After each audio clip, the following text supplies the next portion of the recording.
ಈ ಹೊಸ ವರ್ಷದಲ್ಲಿ ನಿಮ್ಮ ರಾಶಿಯ ಭವಿಷ್ಯ ಹೇಗಿದೆ ಎಂದು ಸಂಕ್ಷಿಪ್ತವಾಗಿ ಹೇಳುವುದಾದರೆ, ಈ ವರ್ಷದಲ್ಲಿ ನಿಮ್ಮ ಪಾಲಿಗೆ ಏಳಿಗೆ ಇರುತ್ತದೆ, ಆದರೆ ಮಂದಗತಿಯಲ್ಲಿರುತ್ತದೆ.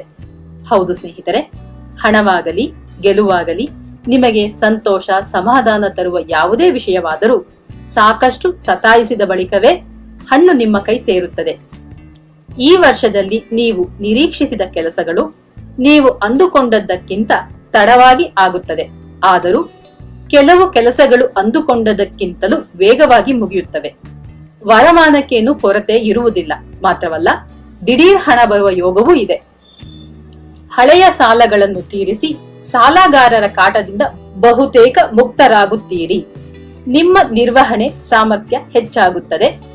ಆಸ್ತಿಯ ತಕರಾರು ಬಗೆಹರಿಯುತ್ತದೆ.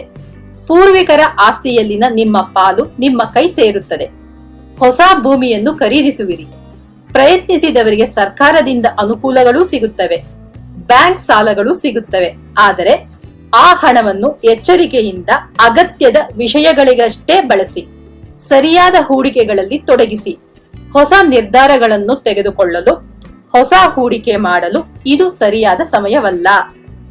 ಗಂಡ ಹೆಂಡತಿಯರ ನಡುವೆ ವಾಗ್ವಾದಗಳಾಗದ ಹಾಗೆ ಎಚ್ಚರಿಕೆ ವಹಿಸಿ. ನಿಮ್ಮ ಖಾಸಗಿ ವಿಷಯದಲ್ಲಿ ಮೂರನೆಯವರು ಮೂಗು ತೂರಿಸದ ಹಾಗೆ ನೋಡಿಕೊಳ್ಳಿ. ಉದ್ಯೋಗದಲ್ಲಿ ದಿನದಿಂದ ದಿನಕ್ಕೆ ಕೆಲಸದ ಭಾರ ಹೆಚ್ಚಾಗುತ್ತಾ ಹೋಗುತ್ತಲೇ ಇರುತ್ತದೆ. ನ್ಯಾಯವಾಗಿ ನಿಮಗೆ ಬರಬೇಕಾದ ಬಡ್ತಿ, ಸಂಬಳ ಹೆಚ್ಚಾಗುವುದು ತಡವಾಗುತ್ತದೆ.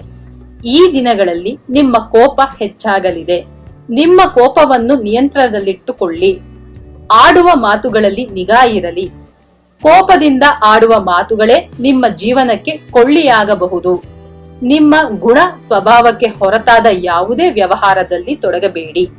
ಹಣ ದ್ವಿಗುಣ ಮಾಡಿಕೊಡುತ್ತೇನೆ, ಸುಲಭವಾಗಿ ಹಣ ಮಾಡುವ ಮಾರ್ಗ ತೋರಿಸುತ್ತೇನೆ ಎಂದವರ ಹಿಂದೆ ಹೋದರೆ ಖಂಡಿತ ಮೋಸ ಹೋಗುತ್ತೀರಿ. ಮುಂದೂಡಲ್ಪಟ್ಟ ಮದುವೆ ಕೈಗೂಡುತ್ತದೆ. ನಿರೀಕ್ಷಿಸುತ್ತಿದ್ದವರಿಗೆ ಸಂತಾನ ಭಾಗ್ಯವಿದೆ.